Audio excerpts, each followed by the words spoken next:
तस्मै श्री साईनाथ गुरुवे नमः। ब्रह्मानन्दं ब्रह्मविदं देवं ज्ञानमूर्तिं गन्धातीतं संस्कृतं तत्त्वस्याग्रत्यम् एकं नित्यं अमरजलं सर्वदेशाद्यभूतं साईनाथं त्रिगुणरहितं सद्गुरुं तं नमामि। श्री सच्चिदानन्दं साईनाथाय ध्यायामि ध्यानं समर्पयामि पुत्रोद्भवस्य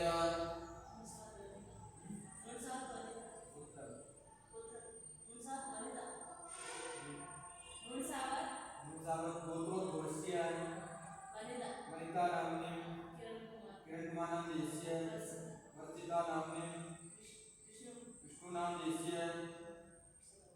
सहकुटुम्बानां